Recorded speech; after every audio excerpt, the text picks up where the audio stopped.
Hello, I'm Andy Agathangelo. I'm the founder of the Transparency Task Force. The Transparency Task Force is a certified social enterprise.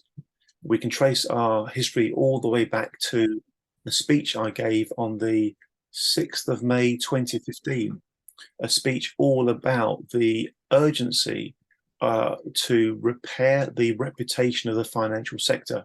My concern, very frankly, is that the financial industry is profoundly important to the well-being of society, to economic stability, and to political stability as well.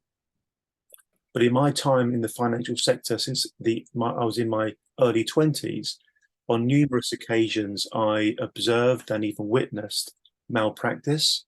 Sometimes I spoke out about that. It cost me my job on a couple of occasions. But over the years, I've come to realize that there are forces at work within the financial industry that make it rather prone to malpractice. And the Transparency Task Force has become increasingly concerned about all kinds of malpractice, malfeasance, misconduct, mis-selling, and even outright fraud perpetrated by all kinds of bad actors, including, speaking very frankly, sometimes household name organizations who stray from the straight and narrow. As you all know, this is a rather unusual Transparency Task Force and Woodford Campaign Group meeting. It's been called at very short notice. It's only the second emergency meeting we've ever held. And the reason we're running this emergency meeting is because Damon Parker of Harkers Parker, the law firm, very kindly shared some thoughts with myself and Mark Bishop last week that Mark and I thought were so important and so significant, we wanted to try to get the message out there as soon as we possibly could. Now, the Woodford Campaign Group and the Transparency Task Force have not yet formally settled on a position in relation to what Damon is about to explain. But my hunch is that if he's right, and I think he is, this is remarkably significant for many kinds of Woodford investors, particularly people who have used the Hargreaves Lansdown platform. And if Damon is right, to my mind, this takes the FCA's involvement in this scandal to a new place of cunning and craftiness and connivance. Very strong words. And these are my words, not Damon's. These are my words, Andy Agafangelo's words. But I think you'll understand why I'm feeling that way when you hear what Damon is going to explain. Damon, we're all very, very grateful to you for setting out some time for us today at very, very short notice. I think all the people here and the people who watch this recording will make the recording available for the public at large to listen to it, are going to be very, very interested in what you're about to say. Damon, could I please invite you, please, to take extra care, work your way through this kind of legalistic, complex narrative nice and gently for us, assume no prior knowledge, and just help us understand what it is that's causing you to be rather thoughtful about particular aspects of the wording in the scheme of arrangements. Before we invite Damon to speak, can I please invite everybody, please, to put your hands together and show your appreciation to Damon for taking time and setting out what he thinks is a very important issue. And frankly, I do too. And if he's right, it's remarkably important. Mr. Damon Parker, over to you, sir. Thank you. Well, pleasure, and thank you very much for that kind introduction. In fact, what I'm about to say isn't, I think, controversial. And when I last spoke at a similar meeting of the TTF, I think I was talking in retrospect at cross purposes because I thought that it was understood that what I'm about to say is the case. And certainly, if you were to ask Link about it, if you were to ask the FCA, they would confirm, I think, that it's the case. The reason I sent across a note to Andy the other day was that I realised that perhaps we had been talking at cross purposes, and I sent across some words that I had sent to a journalist who had written an article to the effect that, well, there will be other guilty parties. Um, um, Aggrieved parties can always ask them for a contribution. The reason, in overview, that the scheme wants to suppress claims against third parties is that the whole point of the scheme is to seal off any liabilities that Woodford might sorry that the link might have, and so it has to um, um, do the things I'm going to describe in order to achieve that. And the reason it has to do it is that this is a situation in which a number of parties probably contributed to the losses. When we started off in this process, we chose to sue Link because it seemed to me that they were the obvious deep-pocketed, in retrospect that was a mistake, deep-pocketed defendants, and it's much easier to sue one person rather than a number. And I was expecting Link, as the litigation progressed, to join Hargreaves Lansdown and Northern Trust to seek a contribution to them. And in a commercial case where you have a number of potentially liable parties, you expect them to work out between themselves what the differential level of liability is, and if they can't do that, they ask the court to do so. And so you get you get defences that sound a bit like this. They say, well, we're not liable, but if we are liable, then Party X is also liable. And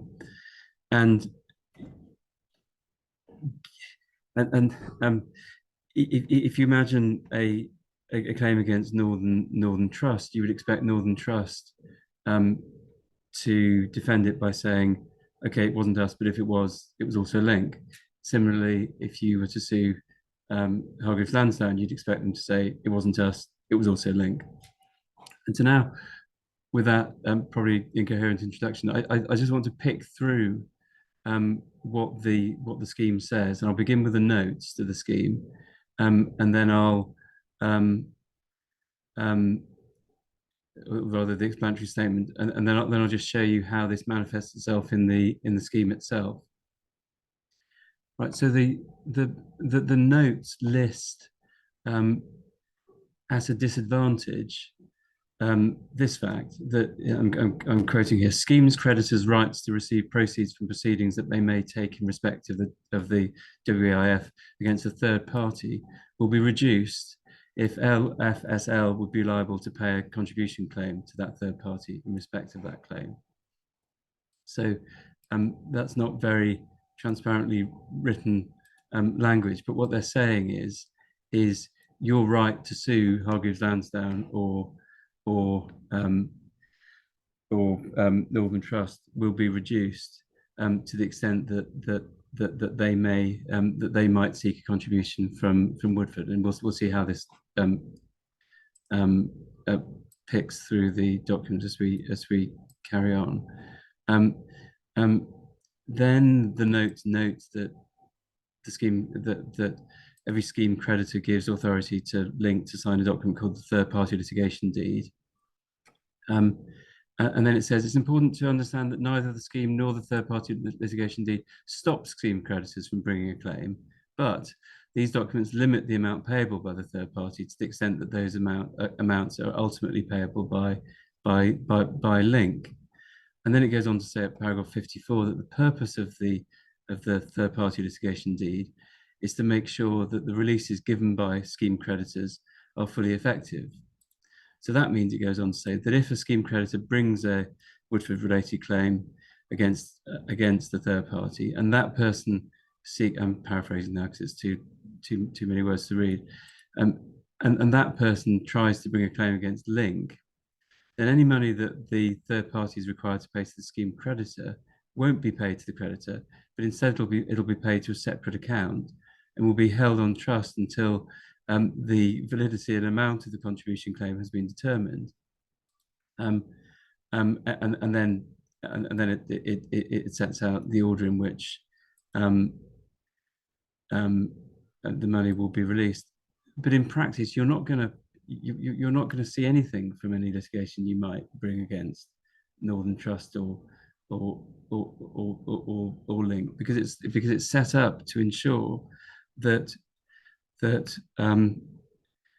Link isn't going to have to pay out any additional money, and that Northern Trust and Hargreaves, because that's who we're talking about, will be compensating Link to make sure that they're not paying anything out.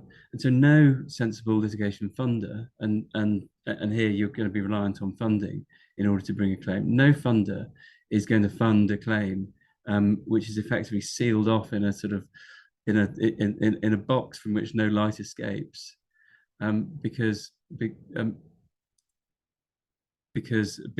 indemnities work in a way such as to discourage you from making any claims against third parties, and that's why it's being done. It's to stop you making those claims so that Link can't be made liable for any additional sums. And I'll just give you some references to where the real meat of this happens in the scheme itself. That there's a definition of contribution claim. There's a definition of contribution liability, and you'll see how that works, and that there's a reference to the Civil Liability Contribution Act 1978, and it's the 78 Act that is the sort of statutory basis of all of this. And then 3.5, this is the killer. Link won't be responsible for any cost, expense, loss, or liability. So you're also indemnifying their costs, which is a further disincentive. And then at 7.5, blah, this is all mechanism. But you'll see from that quick canter through it what's happening. If you're expecting that you can get an amount of money out of Link through the operation of the scheme, and then that you're free to go off and sue a third party financial organization, then you're wrong, because it's being set up so that that's not going to happen. And of course, there is a 100% probability of either Link or Northern Trust making a contribution claim against Link, because why wouldn't they? Because it's been set up in this way, effectively to protect them as well as Link.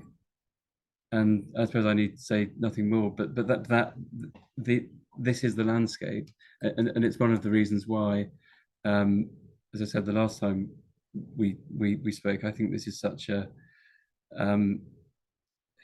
unattractive deal for people who've lost money through their investment in the Woodford funds, because the amount you get is all you're going to get, and there's nobody else you can go to. You can't go to the FSCS, as we've discussed, and you can't go to any third party. And there it is. And I think if what I've said isn't clear or convincing, then ask Link, ask the FCA what they think, and I suspect that they will confirm it. Damien, I'm so grateful to you, because, in all honesty, the impression I had until you made your thoughts clear last week was that the scheme of arrangement effectively brought closure against Link. It stopped people being able to use the FSCS. We understood that bit. It stopped people being able to use the financial ombudsman bit. We understood that bit. It basically stopped anybody having any means of getting compensation justice from Link. But I thought, a lot of us thought, that was a completely separate situation to being able to go after Hargreaves Lansdown and or Northern Trust? And just so I've got this absolutely clear in my mind, Damon, is it your view that the scheme of arrangement, if approved, and I'll come back to those very important two words shortly, if approved, is it your understanding, Damon, that the scheme of arrangement, if approved, basically negates the possibility of people being able to go after going after Hargreaves Lansdown and or Northern Trust? Yes, and the reason I say that it might be said against me that there's a sliver of a possibility that by the time you've indemnified Link for its costs and made sure that any money that Link might have to pay the third party have been given back, that there's a tiny amount left over, sliver of a possibility. But you're not but nobody is going to back you to bring these third party claims because it would be commercially nonsensical to do so. Thank you, Damon. And then a really important point has been put in the chat by Lisa. Thank you, Lisa, which is that there's an understanding that the law firm RGL Stroke Wallace seem to be of the view that whether the scheme of arrangement is approved or not, investors will still be able to bring legal action in court against Hargreaves Lansdown. And the response you provided in the chat very quickly, Damon, thank you for that, is it is technically correct, but practically wrong. So what you're saying is, as I understand it, you could argue that that is a technically correct position, but in the real world, for practical reasons, it ain't going to fly because of the reasons you've set out. Again, please just clarify my thinking on that if it needs to be clarified. No, that's dead right. So forgive me for being so blunt about it. If anybody until today has been thinking to themselves, well, I can't get money out of Link, but I could get money out of Hargreaves Lansdown, they would have reason to be rather concerned about the news that we're sharing with them today. That's my supposition. Damon, this is a remarkably important conversation we're having on so many levels. We'll come back to talking about those two very important words, if approved, if the scheme of arrangement is approved, and we'll talk about the FCA as well. But I want to basically squeeze as much of value as I can out of your attendance today as possible in the next 10 minutes or so that we have you. Mr. Nigel Barton has raised his hand. Nigel, please, as succinctly as you can, share your thought or your comment. And if I can invite folks to just focus on things that Damon might be able to reply to whilst he's here, anything more general we can chat about after Damon's had to leave, okay? Mr. Nigel Barton, to you, sir. Thank you. Yeah, thanks, Damon. And I think I understood that anyway. But thank you for the clarification. I think the fundamental point is that as it would, I would anticipate that the scheme will be approved because you've got the weight of the institutions behind it who are doing block votes anyway. Therefore, we're in a situation, it would seem to me, that the scheme will pay out at its 5 pence or whatever it is, although the FCA will claim 77 pence of losses, which of course is a definition of nonsense, but there you go. So therefore, there is only one horse in town. It would seem, that one with the scheme. And because the concept of raising sufficient money for litigation against Hargreaves Lansdown and the length of time that will take, bearing in mind this is taking 3 years, would seem to be not really a realistic option anyway. Or maybe I'm wrong. Yeah, the point there. Sorry, I'm doing two things at once. I'm replying to somebody in the chat, which I'll stop doing as well as at the same time as talking.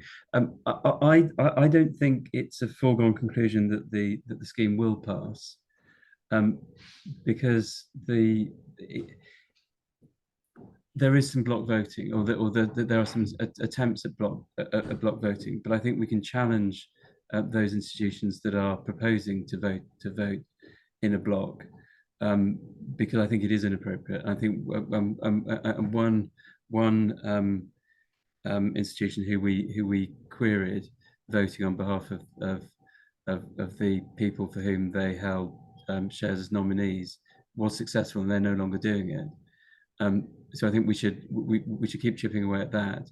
The other aspect of it is that nobody's vote is more important than anybody else's vote. In that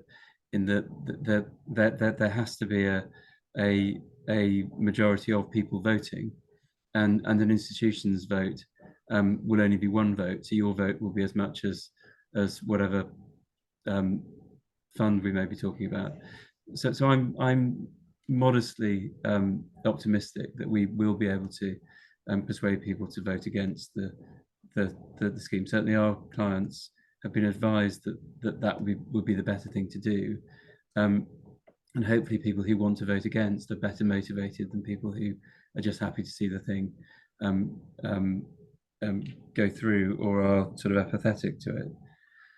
But other than that, yeah, I mean, if it proceeds, then you know, we are where we are. And Damon, please clarify this for me. Is it possible that the vote could be in support of the scheme, but we still defeat it on the grounds that, for example, it's not fair at the sanction hearing? Could the sanction hearing still save the day?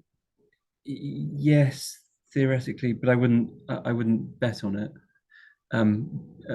because this is a scheme that is sort of solving a problem, and I wouldn't expect. I mean, I shouldn't probably say this in sort of open forum. All I'll say is that there are challenges to persuading the court not to allow the scheme on the basis of unfairness.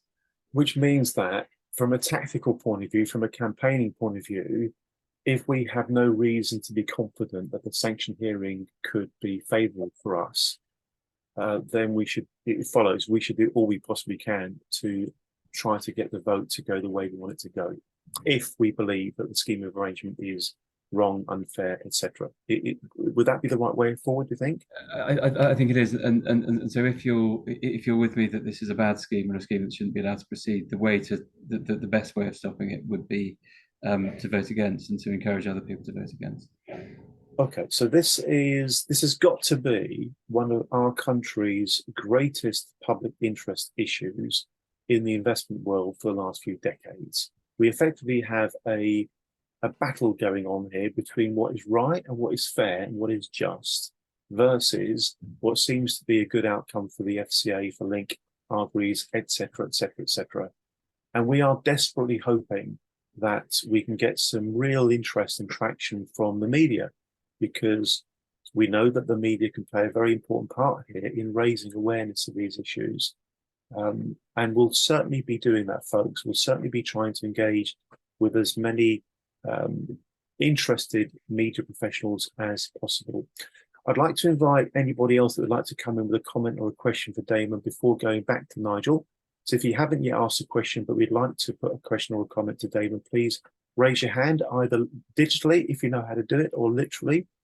Mr. Ian Duffield, I can see your left hand raised highly. By the way, folks, before we do anything else, can I please invite you to put your hands together for Ian, who's number 9, who made the great Woodford 8 become the mighty fine Woodford 9. So thank you very much indeed, Mr. Ian Duffield, for joining the team. And Ian, please share your thoughts with Damon. Thank you.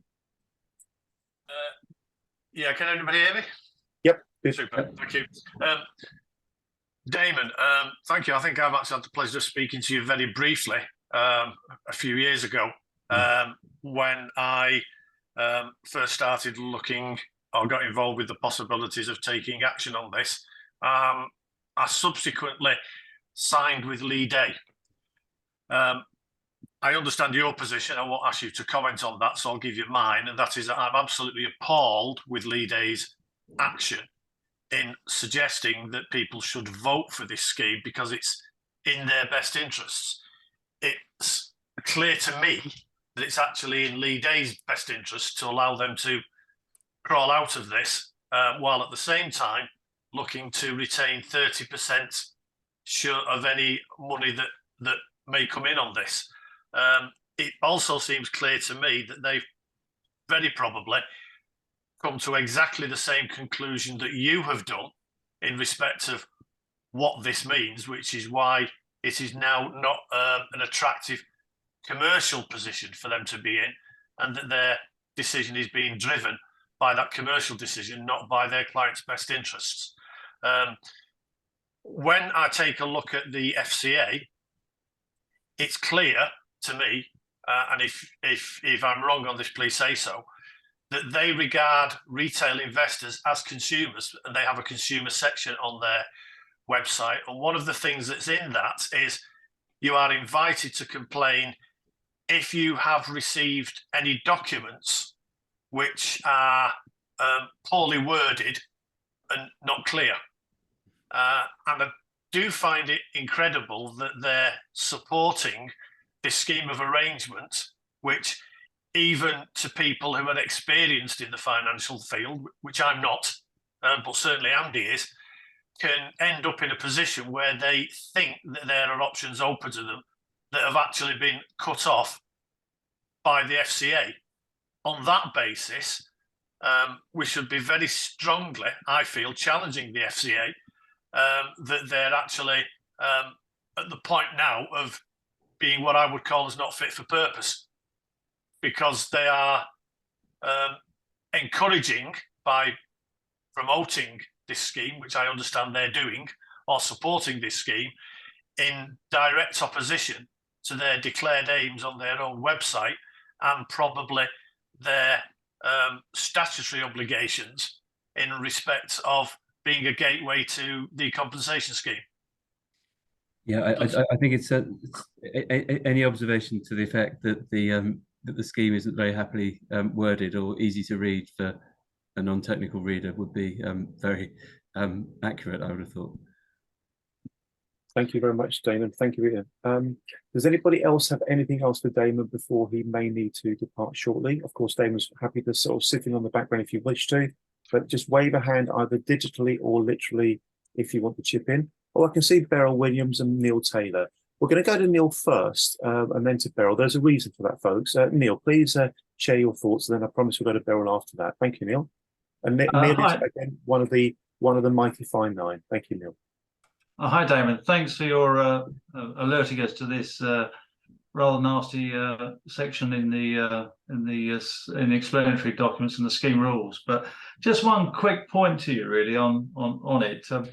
If somebody takes an action against HL directly, I guess it will be for duty of care and well 50 and all that type of thing, and all those related matters, which are they transferable to linked fund solutions? Are they? It looks like an independent type argument there. So why would that move over to another third party? That's the bit I don't understand. Because you would argue, if you were them, that the losses don't flow from any actions of yours, but from actions of others, and so that the liability sits elsewhere. I mean that's what you that's. I got you. Yeah, so it kicks off from somewhere else, but you're just in the flow of the traffic flow, getting run over at the same time, type of thing. Yeah, exactly. And often, of course, in these kind of disputes, as a defendant, you're trying to say, aha, well, even if we did do the things that you say we did, it didn't actually cause any loss, or didn't cause as much in the way of losses as you say.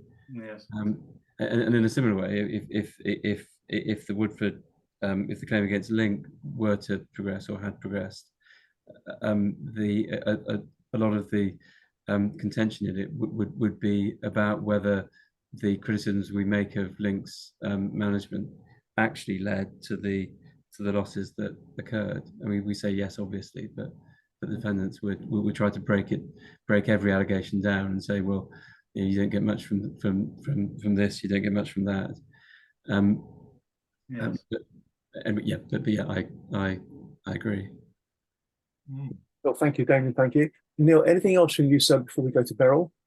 No, I think that's the first point. Strange enough, I've got a meeting tomorrow with some colleagues of the claims committee. We're on the claims committee with Lee Day, strange enough, and we've got 16 questions for them tomorrow, and this will be certainly on there. So, Good man. Good man. Thank you very much, Neil. Thank you.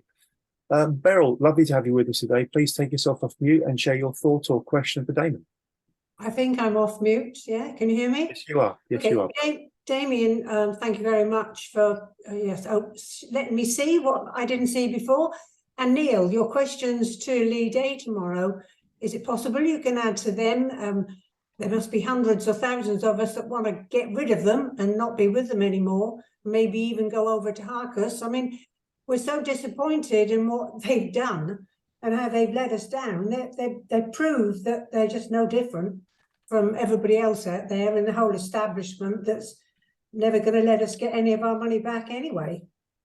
well, I think we're disappointed as well, to be honest, as claimant committee members. I've actively said that, and I'm going to continue to say that. So that's why we're talking to them as soon as we can and posing some questions to them. We've got some very important questions to ask, which if we can share it, we will share it. But you know, we're sometimes privileged and sometimes can't give information, but we will share what we can.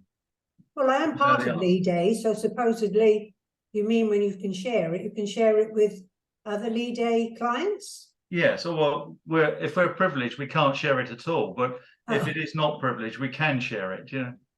Okay, so just one other quick question to Damien then. So is there any legal way we can get out of Lee Day? Well, I'm not sure I should be advising on that. I suspect not really, in that they will have or rather they obviously have performed legal services under their retainers, and there's a consequence to that, and there's a funder behind them. So funders' money has been spent. So I suspect not. Difficult. Okay. Beryl, thank you. Damon, thank you. Again, I'm going to go to see whether anybody's waving at me. Please wave if you'd like to come in. Mr. Graham Dickinson, again, one of the mighty fine Woodford 9. Graham, to you, sir. Hi, thanks for coming on to speak to us, Damon. It's been very useful in clarifying this problem. Something that I've been meaning to try and look up for myself is all through this, the figure that's been handed down by FCA has dominated and set the discussion about the amount of compensation.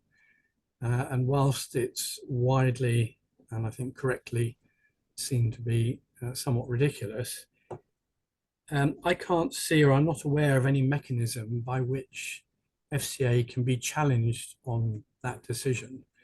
I was going to start digging through their rules to see if I could find anything, but it would seem to me that if there was a way to challenge the quantum of the award, at the very least, that would be worth putting up by the sanction hearing. Yes, we've thought about that, and others have thought about it, and Lee Day were actually very interested in this point as well. It's theoretically possible to judicially review the decisions of a public body, as you'll know, but there are all sorts of difficulties with that, and the advice on that has been that we simply wouldn't get anywhere on the question of how they work out losses and what they determine to be the value, and as matters stand, they'll probably say that they will probably say that they haven't in fact made a decision yet anyway, yeah. So that's just another of these sort of Kafkaesque closed boxes here. It's something that they're saying without very much justification. Happens to be the loss when you know what you've lost. But if you define the loss as something else, then you can say yes, that this figure is 77% of that, and it's right as a matter of arithmetic, which is wrong on every other level.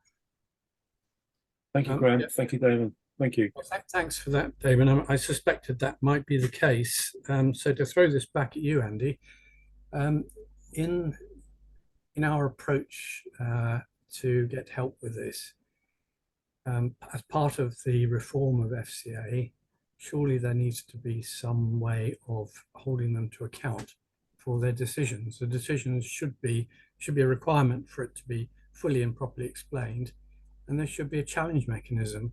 How else could it be fair? Graham, thank you. I'm going to respond by sharing my screen. Forgive me, I'm just looking for a link that I need to get to. There's going to be a few things I'm going to share, folks, just quite quickly. Is that one of them? Yeah, it is. So I think some of you know that the Transparency Task Force is the secretariat to the All-Party Parliamentary Group on Personal Banking and Fairer Financial Services. The chair of that APPG is Bob Blackman, and we're ever so pleased with Bob because he's agreed that the APPG is happy to pick up on this Woodford scandal as one of its areas of interest. And off the back of that, Bob has agreed to send a letter to Bim Apalami MP, the new City Minister. And as you may already know, the gist of the letter is we're unhappy with the way the FCA have been handling the Woodford scandal.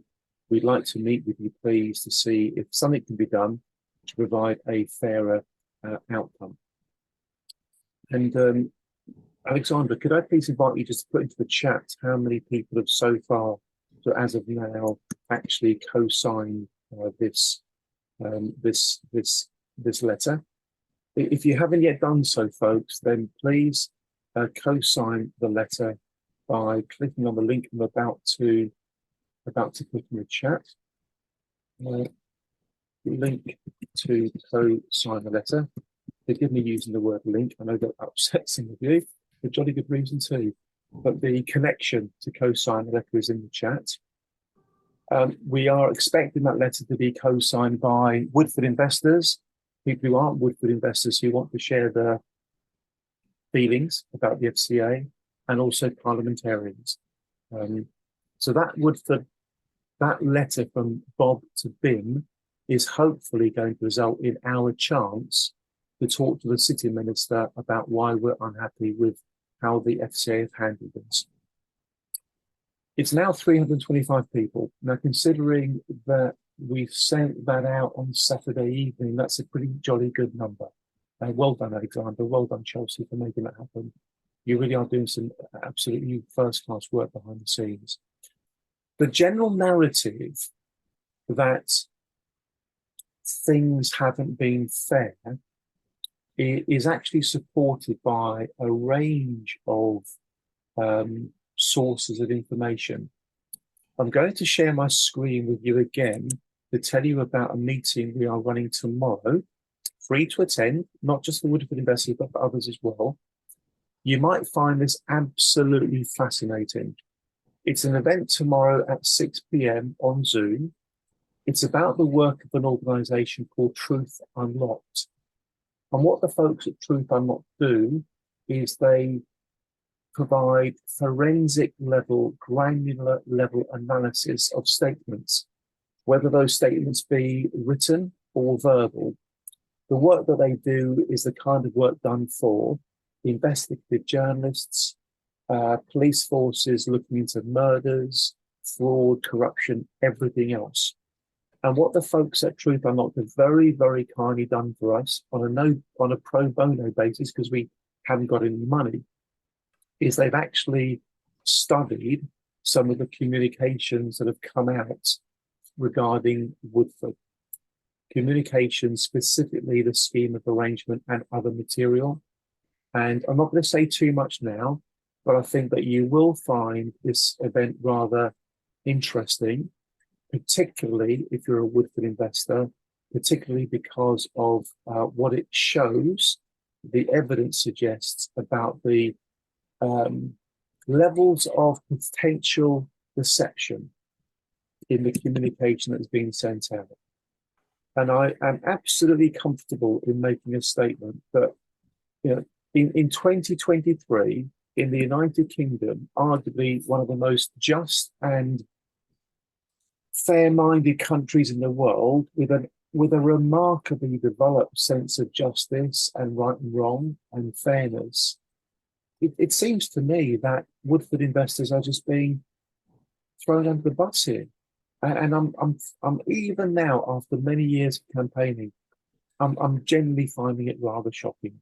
So please do this, folks. Number one, make sure you become a co-signatory to the letter that Bob Blackman, CBE MP, is sending to Bill Athalani, the new city minister. Myself, Mark Bishop, and some of the senior members of the Woodford campaign group are going to be joining Bob in that meeting, if it happens. And of course, the more co-signatories we have, the more likely it is that meeting will happen. That's the first thing. Also, if you are a Woodford investor, please complete an impact statement. Alexandra, could I please invite you to put a link into the chat where people can can complete an impact statement, because those impact statements are very, very important. They're a remarkably important part of the campaign collateral that we are accumulating. And the third thing I'll briefly mention, one of the journalists who has an interest in this story, Amy Wright from Ignites Europe, part of the FT, suggested to me just a couple of hours ago, would it be good to have a survey done on how people intend to vote? So probably within the next 24 hours, folks, there'll be a survey asking people to share information about how they intend to vote. It's the kind of material, the kind of data that journalists would find quite happy to use. And frankly, from our point of view, everything we can possibly do to get this scandal, no other word for it, in the public domain, the better. In a few moments, I'm going to go to Damon Parker for any final words from Damon before he may need to leave, and then we'll go around for other folk for any final comments before we wrap up at about 1 o'clock. But before we go to Damon for any final comments from him, let me just invite you to wave something at me if you want to come in with a comment or question. Lisa Harness, please do. Lisa, thank you very much. Go for it. Thank you, Andy. So right at the start of all of this, my husband and I were both investors, and we raised a complaint to the Financial Ombudsman at the very start. But we raised 2 complaints each, one about Link and one about Hargreaves, because we invested through Hargreaves.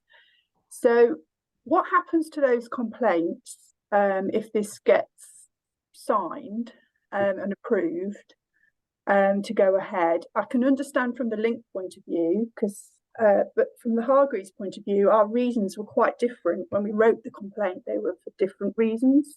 Obviously, the Wealth 50 and all that sort of stuff, and the influential stuff that comes. And I know that links back to an earlier question a little bit, but I'm just wondering how it relates with the actual complaints with the Financial Ombudsman. You ask a great question, Lisa. Damon, any thoughts on that? What would happen to Financial Ombudsman's complaints or complaints to the FCA about this if the scheme of arrangement gets approved? It is a very good question, and I don't know, but I would hope that the Ombudsman would be less sort of precise in its analysis, and might well, if the case were if the complaint was successful, might well order Hargreaves to pay out a sum which they hopefully then wouldn't try to third party, so as to mean that you wouldn't get anything. I hope, but I don't know. It might be worth flushing out with the FOS now. Thank you. And on that phrase, thanks, Damon, and thanks, Lisa. It occurs to me, Damon, that it makes sense to pick up in your indirect suggestion. Transparency Task Force, the Woodford campaign group, should write to the FCA and ask for clarification on this point about, would the scheme of arrangement in effect prohibit people being able to go for Hargreaves Lansdown and or Northern Trust? I think it'd be good to get the written response from the FCA about that. I think it would. And if I can be of help in the drafting of that letter, then let me know. Oh yes, please, Damon. That would be very helpful indeed. I'm very pleased to see we've got Madeline Ross has chipped in the chat. Madeline's with the Telegraph. She says, Report on the money desk at the Telegraph. I've been looking into investors' opinions on the scheme, and she provides her email address. Folks, please do feel free to contact Madeline. If there are any other journalists with us today that would like to share their contact details in the chat, please do. This is one great big team effort. And folks, we really must not underestimate the power of the media. You may have heard me speak before about the Royal Commission in Australia, which led to massive overhaul of the regulatory framework there for financial services. And that happened because the journalists got stuck in. They were so disgusted with how people were being ripped off and let down by the regulators that they quite literally ended up motivating the politicians to demand a Royal Commission. And who knows, that maybe we're going in a similar direction. I'm going to look for that link to the impact statement. Before we go to Damon for his final thoughts, let me check once again. Does anybody have anything quick and easy for Damon before I go to Nigel? I'm going to go to Nigel. So Nigel Barton, your second chance to share your thoughts. Please do, and then we'll go to Damon for his final comments before he may need to disappear. Thank you, Nigel. Thank you. Thank you, Andy. My thoughts are, and then one question, a quick question.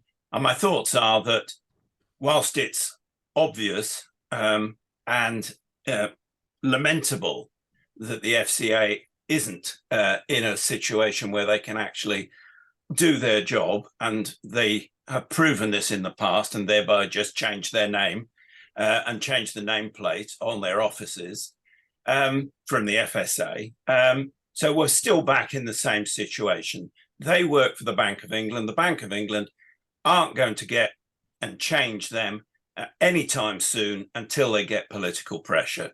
So yes, media, yes, MPs, but until then, I can't see that they're going to bow into pressure. They're at best incompetent and probably more likely corrupt. And there's no way we're going to change that in the short term through a campaign here. So my question is, if we vote no, and therefore manage to overturn this scheme of arrangement, what are the chances then of any outcome positive? And by positive, I mean, no, I don't think we're going to change the political system and the political structures in the UK. I mean, what about some cash?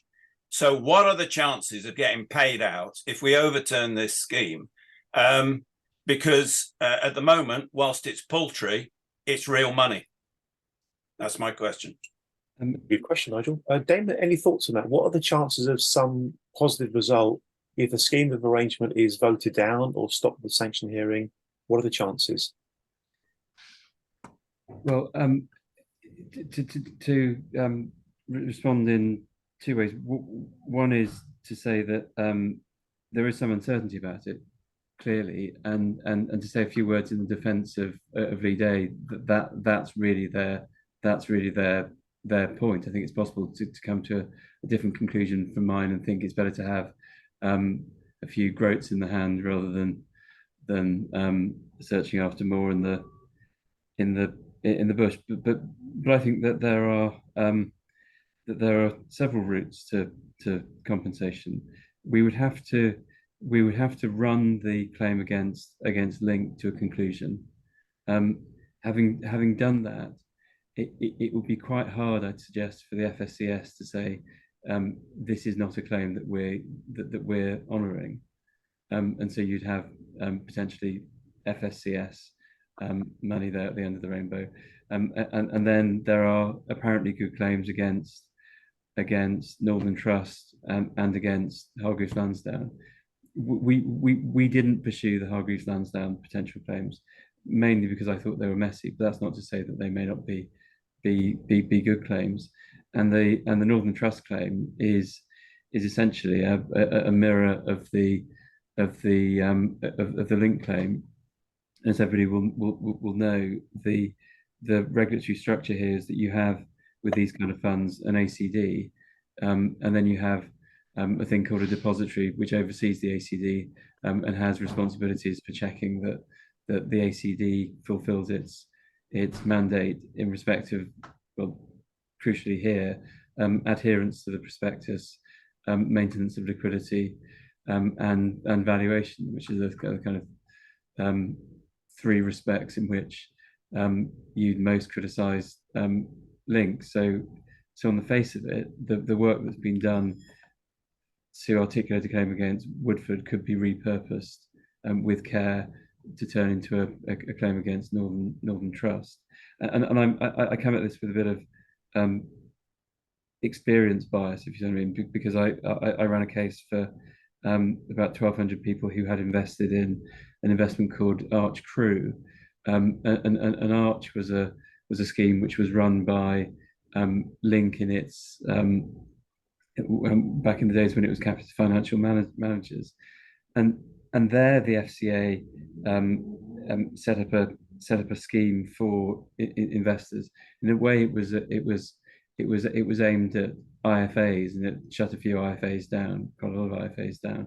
But Capital Financial Managers chipped in some money to a settlement pot, and so did the depositories, and that was orchestrated by the FCA. So quite why they haven't done that here yet, I don't know. But to return to the question, where will the money come from? Three places: FSCS, Hargreaves, and Northern Trust. Thank you very much indeed, Damon. Damon, a chance for you to share any final comments before we start bringing our conversation day to a close. Thank you, Damon. I don't really have any comments other than to say that I would agree with anybody who said that what this all shows is that there's no such thing in practice as investor protection. I mean that's what's making me indignant about this, and why even if we're wrong here, or even if the attempt to vote the scheme down fails, it would have been worth it because we'd have been making a point, and I think it's a point well worth making. Yes, indeed. Okay. I'm assuming we're going to lose Damon if he jumps off shortly. We'll carry on for another 5 minutes or so. Again, I'm going to look around the room. Damon? I'm sorry, I'm gabbling. I was just going to say I was going to leave, not because I have to, but because I think if I leave, I will stop inhibiting discussion potentially. So I'll say goodbye to everybody and thank you. You're a gentleman to think that way. And yeah, goodbye. Bye. Just before you go, Damien, just before you go, hold it there. I'm sure I and others want to show their appreciation for your contribution to this conversation today. It's been a very meaningful conversation. Oh, thank you very much indeed. Thank you. Well done, sir. Well done. Thank Have a good rest of your morning. Thank you. Thank you. Okay. Bye-bye. Bye. It's very thoughtful of them to want to leave to give everyone a chance to say things that they may or may not want to say in front of Damien. It's very thoughtful of them. Okay, wave something at me, folks, digitally or otherwise, if you want to come in. Otherwise, I'm going to start bringing our conversation to a close. It looks like you're all good. Oh, Deborah Clark. Hello, Deborah. Lovely to have you with us. Deborah, please take yourself off mute and share your thoughts. And folks, Deborah Clark is one of the mighty fine Woodford 9. Deborah. You've got to take yourself off mute first. I know you know where it is. It's bottom left corner when you wiggle your cursor. Okay. Deborah, while you're sorting your mute button out, let me kind of cover off the key actions from today's meeting. So, number one, if you haven't yet done so, please complete the co-signatory form. It's vital we get as much political pressure as we can, and that process can start if we have a meeting with Bob Blackman, CBE MP, plus Bim Afalami. That meeting is more likely to happen if you've got loads of people co-signing a letter. That's one thing to do. Please complete the impact statement questionnaire, and that doesn't take long at all. It's very, very important that we do that. Journalists, please do whatever you can to cover this in whatever way you want to. That's really, really important.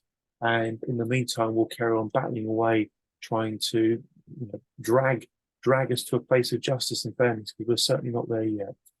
Deborah, you're now off mute, so please go for it, Deborah. Thank you very much. Hi, the last point of Damon Parker, I think about the investor protection, and actually, is there any investor protection? Just to make the point again, we all know that shares can go up as well as down, but if it was promoted, and especially in all the adverts for certain parties like AJ Bell and everything, it's like, yes, they can go up as well as down, but you have actually no investor protection really.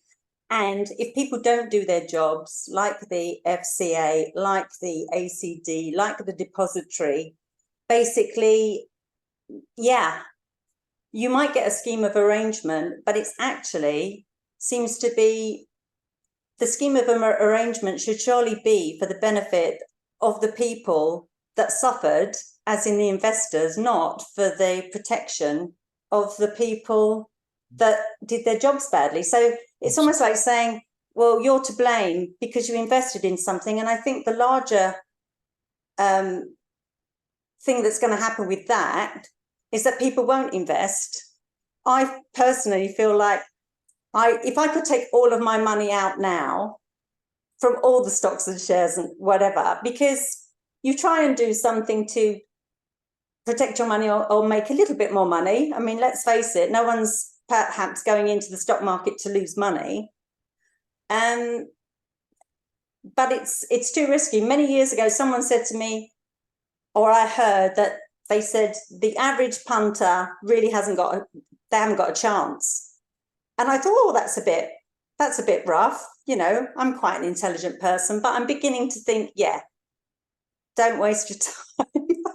That's how I personally feel. Or you're not, because if you go into the intricacies of finances and the intricacies of law, it is very specialized. So the average person, no, they shouldn't really, I think, go into the stock market. So I think the points that Deborah just made are absolutely spot on. Let me share my screen just to support what Deborah just said there. So it is remarkably important that we have confidence, we have trust and confidence in the workings of our financial system and our investment system. I know this is, a bit simplistic, but just hear me out, okay? So here we have the FSCS website. FSCS, you can see I'm reading this, yeah? FSCS protects you when financial firms fail. If the financial firm you've used has gone out of business and can't pay your claim, we can step in to pay compensation. Set up by the government, we're independent and our service is free to use. You'll keep 100% of the compensation you were owed when you claim directly through us. Watch our video. I'll put a link to this in the chat. Now, of course, it is the actions of the FCA and Link, etc., that are actually prohibiting the organisations becoming insolvent and therefore stopping people from having a chance to use the FSCS. To my mind, Deborah, you're absolutely right. Why would and why should people have any trust and confidence in the alleged protective framework if that protective framework can be gained? And I think that's what's going on right now. There are many people who believe that this Woodford scandal is all about preventing a claim on the FSCS because it would be so large that it would cause massive reputational damage to the FCA and could even result in people calling for its abolition. So if that's right, and I don't know if it is or not, I think it is, but I don't know it is. If that's right, we've effectively got decision-making in the FCA that goes something like this. First and foremost, we want to protect ourselves. What do we need to do to stop a claim happening on the FSCS? I know we need a scheme of arrangement that says this, and this. Oh, and by the way, while we're at it, now that we know it, let's have the scheme of arrangement to stop people getting compensation from Hargreaves and Northern Trust as well. How can people sleep at night? I don't know. Please, folks, fill in your impact statement. Take the opportunity to tell people what you think about what's happened. We'll make great use of those impact statements with the media, with the politicians, and then off we go. In the meantime, Deborah, I think your words summarise exactly where we're at. It's pretty obvious we're better off fighting together. I'm so proud to be involved with this campaign because I feel a sense of righteous indignation about it. I made a point in the wording of our event. Let me just read this bit out to you, because this is how I feel. I might be wrong, but this is genuinely how I feel. Yeah. Does the scheme of arrangement mean Hargreaves Lansdown and Northern Trust can't be litigated against? And if so, is this the worst example of regulatory trickery the UK has ever seen? You know, that's what it seems to me. Regulatory trickery. Regulatory trickery. How can we have trust and confidence in the workings of our investment system if we believe that our primary conduct regulator itself is involved with what I'm describing as regulatory trickery? Folks, in bringing today's meeting to a close, it's been the second emergency meeting that the TTF has run since 2015. We wanted to urgently make you aware of what Damon Parker explained to myself and Mark Bishop last week. I do hope it's been useful. It's not good news. It's very, very bad news, but it's worth knowing the bad news, however unpalatable it is. Please do what you can to help build momentum with the media by completing the impact statement and by completing the post-signatory form. You've got all the details you need in this week's Transparency Times, which was sent out this morning.